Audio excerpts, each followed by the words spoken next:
बिस्मिल्लाहिर्रहमानिर्रहीम।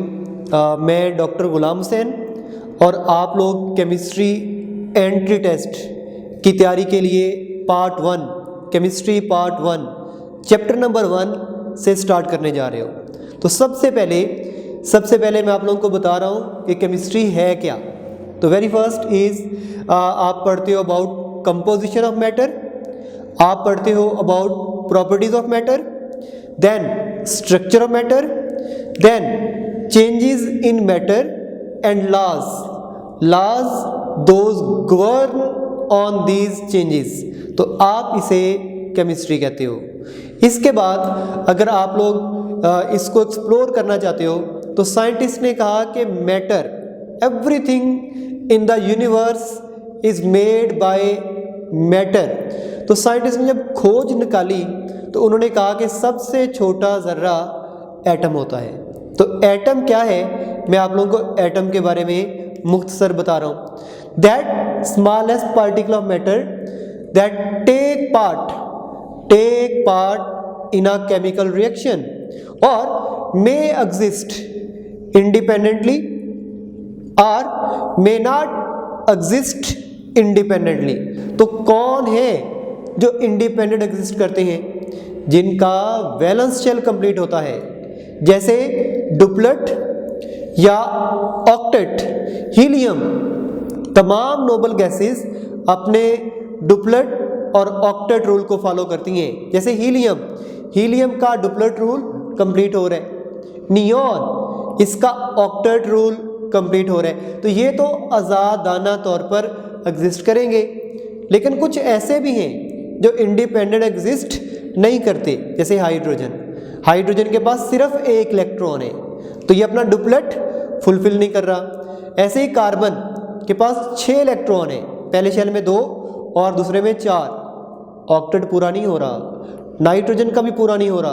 तो ये वो होंगे those may not exist independently. तो जो एटम होता है, अगर आप इसके स्ट्रक्चर को एक्सप्लोर करो तो एटम के सबसे अंदर वाले हिस्से को, जिसमें मौजूद होते हैं प्रोटॉन, न्यूट्रॉन, और उसके बाहर वाले हिस्से को जिसमें मौजूद होते हैं इलेक्ट्रॉन, आप इन तीनों को मिला के बोलते हो फंडामेंटल पार्टिकल्स। और इन फंडामेंटल पार्टिकल्स में से प्रोटॉन और न्यूट्रॉन को आप न्यूक्लियॉन या न्यूक्लियर पार्टिकल बोलते हो। और उसके बाहर रिवॉल्व कर रहे होते हैं इलेक्ट्रॉन, और उन इलेक्ट्रॉन को बोलते हो एक्स्ट्रा न्यूक्लियर पार्टिकल। ये एंट्री टेस्ट के हवाले से एक बड़ी अच्छी इंफॉर्मेशन है। इसके अलावा साइंटिस्ट ने बताया कि एक एटम के अंदर मोर देन 100 पार्टिकल होते हैं, जिनमें से 3 ये, इसके अलावा पॉजिट्रॉन, न्यूट्रिनो, एंटी न्यूट्रिनो, मीजॉन और बहुत सारे पार्टिकल्स मौजूद हैं। एक एमसीक्यू स्ट्रक्चर ऑफ एटम के हवाले से जो एंट्री टेस्ट के पॉइंट ऑफ व्यू से इंपॉर्टेंट है, आपसे पूछता हूं, which of following is not present in nucleus. मतलब कौन सा न्यूक्लियर पार्टिकल नहीं है? Option A alpha option electron, beta option positron, Charlie option meson और डेल्टा ऑप्शन प्रोटॉन। तो कौन सा न्यूक्लियर पार्टिकल नहीं है? इलेक्ट्रॉन। सिर्फ इलेक्ट्रॉन न्यूक्लियस के बाहर पाया जाता है, बाकी सारे के सारे पार्टिकल न्यूक्लियस के अंदर होते हैं। मतलब proton, neutron, meson, neutrino, anti neutrino, ये सब के सब न्यूक्लियर पार्टिकल है, और सिर्फ एक एक्स्ट्रा न्यूक्लियर पार्टिकल होता है and that is called as electron.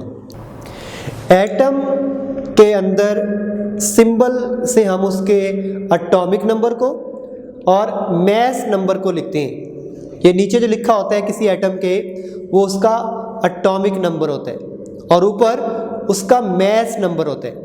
Let's suppose कि आपने एटॉमिक नंबर को ए लिखा और ये नंबर ऑफ प्रोटॉन होते हैं किसी भी एटम के अंदर, ये नंबर ऑफ प्रोटॉन होते हैं। और याद रखिए किसी भी न्यूट्रल एटम में जितने प्रोटॉन होते हैं उतने ही इलेक्ट्रॉन होते हैं। तो A is going to represent number of proton, और न्यूट्रल एटम के अंदर इतने ही इलेक्ट्रॉन होंगे, और ऊपर ये जो हमने B लिखा हुआ है ये उसका मैस नंबर है। तो मैस नंबर के अंदर प्रोटॉन भी होते हैं और न्यूट्रॉन भी होते हैं। तो अगर आपको कभी न्यूट्रॉन की तादाद ढूंढनी हो, नंबर ऑफ न्यूट्रॉन ढूंढने हो, तो मैस नंबर को B को एटॉमिक नंबर से A से माइनस कर दो, those will be number of neutron. जैसे सोडियम का एटॉमिक नंबर 11 है और मैस नंबर 23 है। अगर आपको न्यूट्रॉन ढूंढने हो तो 23 minus 11 12 are the number of neutrons in sodium. इसके बाद आप लोग पढ़ रहे हो हिस्ट्री ऑफ एटम, और हिस्ट्री ऑफ एटम में very good contribution was done by Greek philosophers. Greek philosopher ने बताया कि मैटर को जब आप तोड़ते हो और तोड़ते तोड़ते एक छोटे से पार्टिकल तक पहुंच जाते हो जो मज़ीद डिवाइड नहीं होता, इनडिविजिबल पार्टिकल होता है। लेकिन इस इनडिविजिबल पार्टिकल को ग्रीक फिलोसफर्स ने कोई नाम नहीं दिया, डेमोक्रिटस ने दिया। डेमोक्रिटस ने बताया कि इस ग्रीक फिलोसफर्स के मुताबिक इनडिविजिबल पार्टिकल को आप एटम बोलियो, क्योंकि एटम ग्रीक वर्ड एटमस से निकला है जिसका मतलब होता है indivisible. After that John Dalton, a wonderful scientist who was an English school teacher in 1808, he gave his atomic theory, और इसने बड़ी आसानियां पैदा कर दी साइंटिस्ट के लिए। इसने बताया कि मैटर, तमाम मैटर, दुनिया का हर सॉलिड, लिक्विड, गैस, प्लाज्मा चंद एक एलिमेंट से मिलकर बना हुआ है। चंद एक एलिमेंट मतलब मैटर हजारों हैं, चीज़ें हजारों हैं, लेकिन वो जिनसे मिलके बने हुए हैं वो चंद एक है।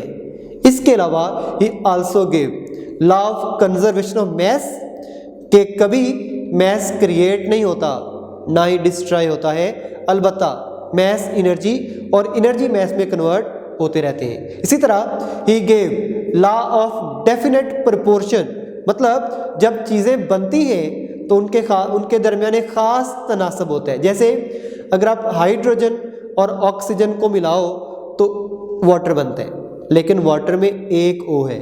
एक O का मतलब है कि ऑक्सीजन का आधा मालिक्यूल और एक H2 है, जिसका मतलब हाइड्रोजन का एक मालिक्यूल। अगर आप इसको होल नंबर में कन्वर्ट करना चाहो तो आप कहोगे कि ऑक्सीजन का एक मालिक्यूल तो हाइड्रोजन के दो मालिक्यूल हमेशा मिलेंगे तो वाटर बनेगा।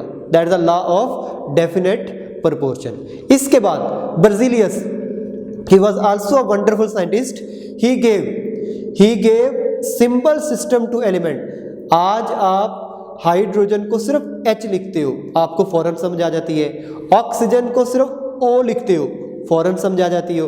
That job was done by Berzelius. इसके अलावा he arranged elements according to their ascending atomic mass। Evidence of atom, तो एविडेंस ऑफ एटम में अगर एटम को जांचना हो कि वाकई है एटम कोई चीज़ दुनिया में है, तो उसके लिए माइक्रोस्कोप यूज़ होती हैं। और दो तरह की माइक्रोस्कोप हम यूज़ करते हैं, इलेक्ट्रॉन माइक्रोस्कोप और ऑर्डिनरी माइक्रोस्कोप। ये जो ऑर्डिनरी माइक्रोस्कोप होती है उस ऑब्जेक्ट साइज को रीड कर सकती है जिसका साइज मोर देन 500 नैनोमीटर हो, और इलेक्ट्रॉन माइक्रोस्कोप इवन जिसका साइज 500 नैनोमीटर से भी कम हो उसको भी रीड कर सकती है, उसको विजुअलाइज करा सकती है।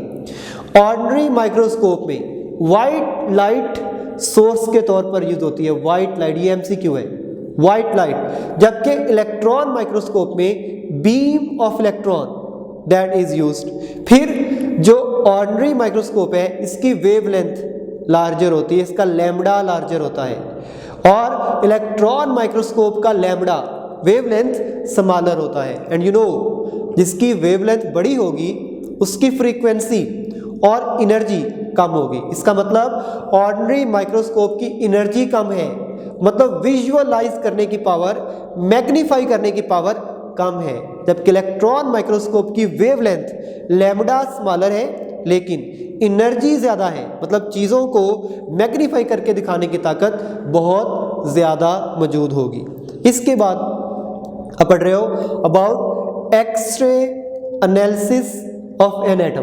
एक एटम का जो डायामीटर होता है ना, डायामीटर इज टोटल साइज, एक कॉर्नर से दूसरे कॉर्नर तक का फासला passing through a nucleus, diameter. और अगर उसको हाफ कर दें, एक एटम के डायामीटर को हाफ कर दें तो that is called as radius.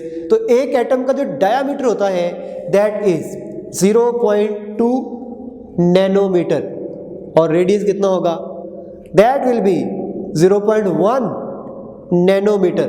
और एक एटम का जो मैस होता है दैट इज 10⁻⁻25 टू -27 किलोग्राम। और अगर आप इसको मिलीग्राम में लेना चाहो और ग्राम में लेना चाहो तो आप इसको और डिक्रीज करते हो, मतलब अगर आपने ग्राम में लेना हो तो ये होगा 10⁻⁻22 टू 10⁻⁻24 ग्राम। और अगर मिलीग्राम में लेना हो तो ये होगा 10⁻⁻19 टू 10⁻⁻21 मिलीग्राम। एक बड़ा अच्छा MCQ एंट्री टेस्ट में पहले पूछा हुआ है, मैं आप लोगों को वो रिपीट कराता हूँ। क्वेश्चन था कि the radius of an atom is, option दे रहा हूँ आपको, alpha 0.2 nanometre, beta 2 angstrom, Charlie 10⁻⁻10 metre, delta 100 picometre. तो राइट ऑप्शन इज 100 पिकोमीटर। मैं आपको समझाता हूं कैसे। आप यूनिट्स की कन्वर्जन करिए। आपको पता है कि अगर 1 नैनोमीटर होना वो बराबर होता है 10⁻⁻9 मीटर के, और 1 एंगस्ट्रॉम बराबर होता है 10⁻⁻10 मीटर के, और 1 पिकोमीटर बराबर होता है 10⁻⁻12 मीटर के। लिहाजा आपको याद हो हमने कहा कि diameter of atom is 0.2 nanometre.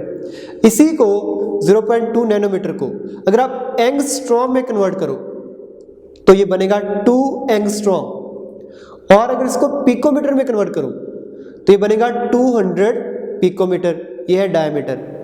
Radius इसका हाफ कर दें, मतलब एक एटम का रेडियस होगा 0.1 नैनोमीटर या 1 एंगस्ट्रॉम या 100 पिकोमीटर या 1 × 10⁻⁻10 मीटर। तो हमारी ऑप्शन है 100 picometer. Next topic is molecule. Molecule के बारे में आप कहते हो smallest part of pure substance exist independently, जो जरूर आजादाना तौर पर एग्जिस्ट करे। और अगर आप मॉलिक्यूल की क्लासिफिकेशन करना चाहते हो तो क्लासिफिकेशन में भी according to the nature of molecule, और nature of molecule homo atomic हो सकती है, मतलब having same type of atom, या हेटेरो एटॉमिक हो सकती है, मतलब having different type of atoms. जैसे होमो एटॉमिक अगर कोई मॉलिक्यूल हो तो जैसे हाइड्रोजन 2 H है ना, सेम। ओजोन 3 O है लेकिन सेम। फास्फोरस P4 4 फास्फोरस हैं लेकिन सेम। और S8 8 सल्फर है लेकिन सेम है। आप इन्हें बोलोगे होमो एटॉमिक मॉलिक्यूल। और अगर हेटेरो एटॉमिक की मॉलिक्यूल की बात करो तो डिफरेंट एटम होंगे, जैसे HCl हाइड्रोजन सल्फेट मतलब सल्फ्यूरिक एसिड, और ग्लूकोज C6H12O6, या फिर सुक्रोज C12H22O11। ये होंगे हेटेरो एटॉमिक मॉलिक्यूल।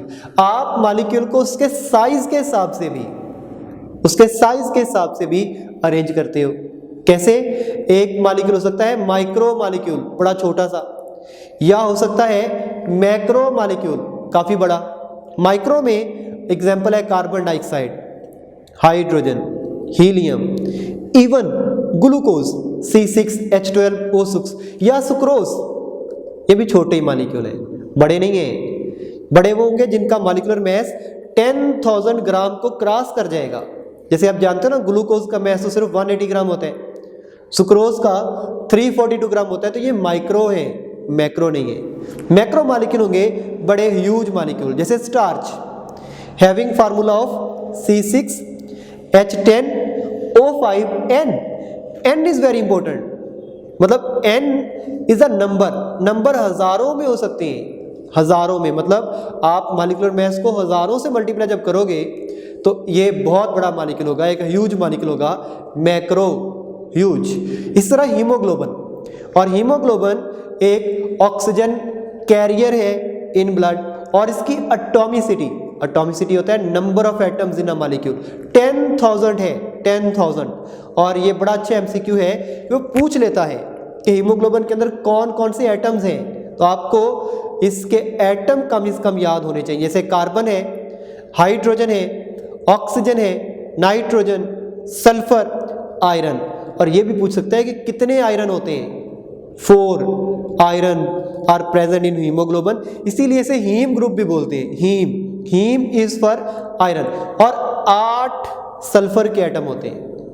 तो ये है एक हीमोग्लोबिन। और अगर हीमोग्लोबिन के ह्यूज मॉलिक्यूल को कंपेयर करो विद हाइड्रोजन, तो it is 68,000 times heavier than hydrogen atom.